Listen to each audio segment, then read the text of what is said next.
Bonjour à tous et bienvenue dans Coup d'œil, une émission conçue pour vous enrichir et qui vous propose de voyager à travers le monde entier sans même vous déplacer.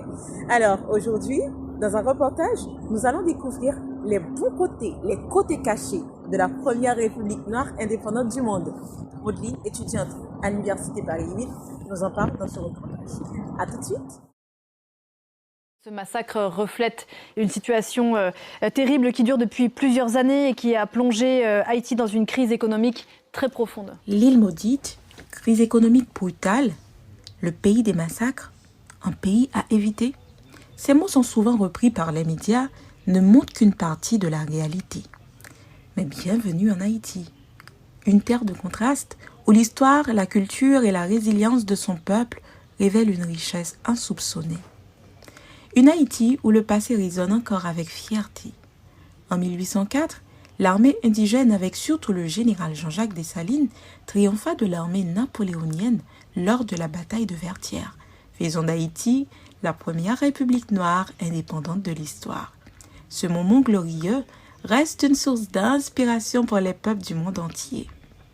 Cependant, les projecteurs médiatiques d'aujourd'hui illuminent surtout une Haïti en proie au chaos. Insécurité, pauvreté et instabilité politique. Une question s'impose alors. Haïti est-il seulement ce que l'on voit aux actualités? La réponse est non. Il existe une autre facette bien vivante, vibrante et pleine d'espoir.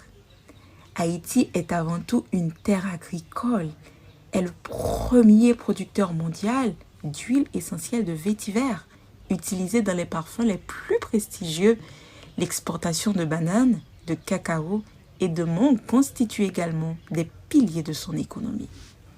Sous son soleil tropical, Haïti est une terre fertile et généreuse où la beauté naturelle coexiste avec une culture d'autosuffisance et d'ingéniosité. Mais la véritable richesse d'Haïti réside dans son peuple chaleureux, sans complexe, profondément spirituel.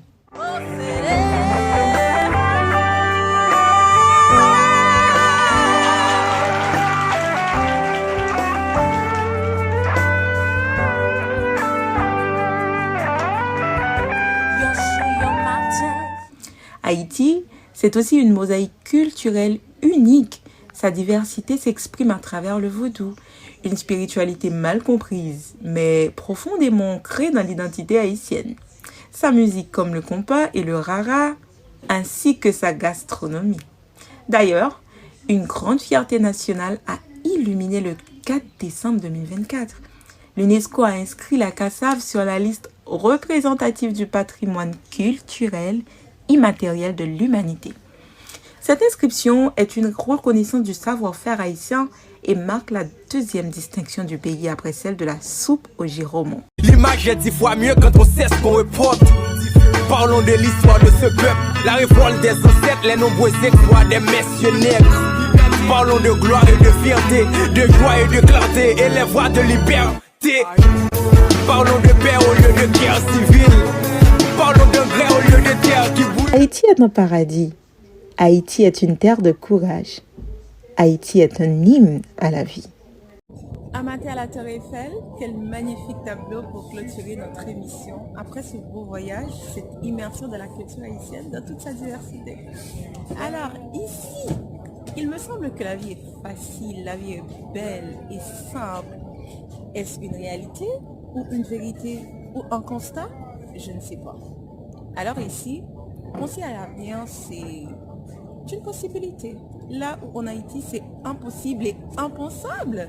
Il est important de souligner qu'Haïti est un paradis. Ah oui, Haïti, c'est aussi ça. Il y en a marre des journaux dramatiques, marre de salir l'image d'Haïti. C'est sur ces mots qu'on met un terme à notre émission.